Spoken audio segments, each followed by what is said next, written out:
오늘 본문은 에스겔 27장입니다. 이 두로의 멸망에 대한 말씀을 선포하고 계시는 이 하나님의 말씀을 살펴볼 수 있습니다. 하나님께서 에스겔 선지자에게 말씀하시는 바가 무엇입니까? 오늘 본문 2절 말씀을 보시면 하나님은 에스겔 선지자에게 이와 같은 명령을 내리시고 있음을 살펴볼 수 있습니다. 인자야, 너는 두로를 위하여 슬픈 노래를 지으라라고 말씀하고 있습니다. 여기서 슬픈 노래를 지으라라고 표현된 단어를 보면 하나님께서 에스겔 선지자에게 에스겔 선지자가 스스로 이 두로의 멸망에 대한 가사를 직접 적으라라는 것처럼 보이지만 실제 원문적 의미는 슬픈 노래를 불러라, 선포하라라는 의미를 담고 있습니다. 이미 하나님께서 두로를 향한 이 슬픔의 노래를 만드신 그것을 부르고 선포하라라는 말씀을 지금 하고 있다라는 것이죠. 그러면 무엇이 이 두로를 이 심판으로 몰고 간 것인지를 살펴보아야 한다라는 것이죠. 13절로 14절 말씀을 보시면 야완과 두발과 메색은 내 상인이 되었으며 사람과 녹그릇을 가지고 내 상품을 바꾸어 갔도다. 도갈마 족속은 말과 군마와 노새를 내 물품과 바꾸었으며 라고 말씀하고 있습니다. 무엇을 말씀하고 있는 것일까요? 지금 두로는 자신들이 가지고 있는 부로 충분함에도 불구하고 더 많은 욕심을 부림을 통하여서 거래하지 말아야 할 물품들을 거래하고 있다라는 것을 분명하게 말씀해주고 있다라는 것이죠. 13절에 그들이 무엇을 거래하고 있다라고 말씀하고 있습니까? 사람을 가지고 내 상품을 바꾸어 갔도다라고 말씀하고 있으며 14절에는 군마를 거래하고 있다라는 것을 분명하게 말씀하고 있다라는 것이죠. 하나님께서 사람을 창조하시고 사람을 그 무엇보다도 소중하게 지으셨음에도 불구하고 지금 두로는 그 사람을 하찮게 물건으로 비유하여서 그저 자신들의 이익을 극대화하는 상품으로 취급하고 있는 모습을 우리는 살펴볼 수 있어야 한다라는 것이죠. 이것은 하나님을 무시하는 그러한 행동이다라고 말씀을 드릴 수가 있다라는 것이죠. 두 번째로 그들은 무엇을 거래하고 있다라고 말씀하고 있습니까? 군마를 거래하고 있다라는 것이죠. 군수물자를 거래하고 있습니다. 이 군수물자는 다른 나라에게 치명적인 공격 무기가 될 수 있음을 알아야 합니다. 물론 우리는 생각할 수 있습니다. 군마를 사고 파는 것이 자신의 나라를 보호하기 위함은 아닐까요? 라는 그러한 생각을 할 수도 있을 것입니다. 하지만 분명히 알아야 할 사실은 군마라는 것, 즉 이 공격용 무기는 당시의 돈으로 어마어마하게 거래되는 물건이라는 것을 생각해 볼 수 있어야 한다는 것이죠. 쉽게 이 군마를 구입할 수 없다라는 것입니다.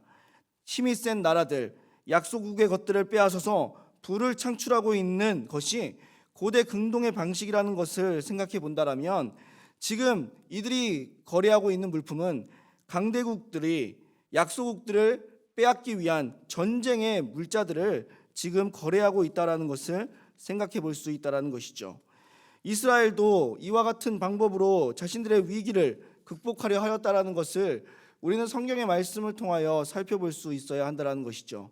자신들이 가지고 있는 재물과 모든 것을 바침을 통하여서 우리는 그것을 조공이라고 이야기하는데 그와 같은 조공을 바침으로 인하여서 자신들의 어려움을 극복했던 모습들을 우리는 살펴볼 수 있어야 한다라는 것이죠. 당연히 돈이 많은 나라 강대국들만이 거래할 수 있는 것이 바로 이 군마인데 이 전쟁 물자인데 지금 두로는 그것으로 상품을 삼아 거래를 하고 있다는 것을 생각해 볼 수 있어야 한다는 것입니다. 자신들의 부가 부족하기 때문에 이와 같은 물품을 거래하는 것이 아닙니다. 어떻게 그 사실을 알 수 있습니까? 16절 상반절 말씀과 18절 말씀을 보시면 너의 제품이 풍부함으로 아람은 너와 거래하였으며 라고 말씀하고 있고 18절 상반절에도 너의 제품이 많고 각종 보화가 풍부함으로 다메섹이 너와 거래하였으며 라고 말씀하고 있다는 것이죠. 그들이 부족하거나 돈이 없기 때문에 인신매매와 전장 물자를 거래하는 것이 아닙니다. 그들은 지금 모든 물건이 풍부하고 모든 각종 보화와 금은 보석이 가득하게 쌓여 있는 그와 같은 상황이라는 것이죠. 더 이상 욕심을 부릴 필요가 없음에도 불구하고 지금 이들은 지나친 욕심을 추구하고 있다라는 것이죠. 그래서 거래하지 말아야 할 인신매매와 분말을 거래하고 있다는 것을 살펴볼 수 있어야 한다는 것이죠. 무엇이 문제라는 것입니까? 주신 것에 만족하지 못하는 마음으로 인해서 지나친 욕심을 부리고 있다는 것이 문제라는 것이죠. 그래서 하나님께서 말씀하시는 바가 무엇입니까? 욕심을 부리는 것이 아니라 만족하며 살아가는 자세가 필요하다는 것을 우리에게 분명하게 말씀하고 있다는 것이죠. 하나님은 욕심은 일만하게 뿌리라고 말씀하고 있고 욕심이 일태하여 죄를 낳는다라고 분명하게 말씀하고 있습니다. 그리고 그 욕심이 결국 하나님께 감사하지 못하게 만든다는 사실을 알아야 합니다.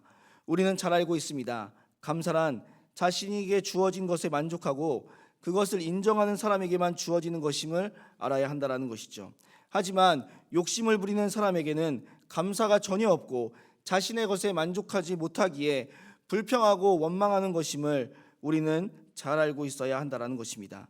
지금 두로의 모습이 이와 같다라는 것이죠. 지금도 있는 것에 충분히 감사하며 살아가야 합니다. 지금도 있는 것에 만족하며 살아가야 합니다. 그런데 그들은 더 만족하지 못하고 있다는 것이죠. 감사하지 못하고 있습니다. 오히려 더 많은 것을 추구하려고 하고 있고 더 많은 것으로 이득을 보려고 하고 있다는 것이죠. 그 결과가 무엇이라고 말씀하고 있습니까? 오늘 본문 26절로 36절까지에 있는 말씀이 그 결과를 우리에게 분명하게 가르쳐주고 있다는 것이죠. 그들이 심판을 당하게 될 것인데 한순간에 자신이 가지고 있는 많은 재물들을 잃어버리게 될 것임을 분명하게 말씀하고 있다는 것입니다. 때로 욕심이 우리의 눈을 가리우는 경우를 살펴볼 수 있습니다. 그래서 역시도 우리의 유익을 위해서 하지 말아야 하는 행동들을 하게 할 때가 있다는 것이죠. 하나님께서 우리에게 요구하시는 한 가지는 날마다 일용할 양식을 구하는 것입니다. 우리의 삶에 하나님께서 주시는 것으로 만족하며 감사하며 살아가는 것을 원하신다라는 것을 생각해 볼 수 있어야 합니다. 하지만 우리도 어느샌가 일용할 양식을 구하기보다는 아예 한 달치를 달라고 요구하는 경우가 있음을 살펴볼 수 있어야 합니다. 이 모든 것이 다 우리의 욕심 때문에 감사하지 못하고 자족하지 못하고 만족하지 못하기 때문은 아닌지를 생각해 보아야 한다는 것입니다. 사랑하는 성도님들, 오늘 본문을 통해 하나님께서 우리에게 주시는 교훈은 분명합니다. 두로는 자신들의 부가 충분함에도 불구하고 만족하지 못함으로 자족하지 못함으로 인해서 욕심을 부려 하나님께서 싫어하시는 품목을 거래하고 있고 그 결과가 심판으로 이어지고 있음을 알아야 한다는 사실입니다. 욕심이 잉태하여 죄를 낳고 있음을 우리는 분명하게 살펴볼 수 있어야 한다는 것이죠. 두로는 지금의 모습에 만족해야 했습니다. 그랬다면 이러한 무서운 심판의 결과를 초래하지 않았을 것입니다. 그렇기에 우리의 삶에 있어서 중요한 사실은 오늘도 우리에게 주어진 모든 것에 만족하며 감사하는 삶을 살아야 한다는 사실입니다. 오늘도 아니 매일매일 하나님께서 우리에게 주시는 것에 항상 만족하시며 감사하시며 살아가실 수 있는 우리 모든 성도님들이 되시기를 주님의 이름으로 소원합니다.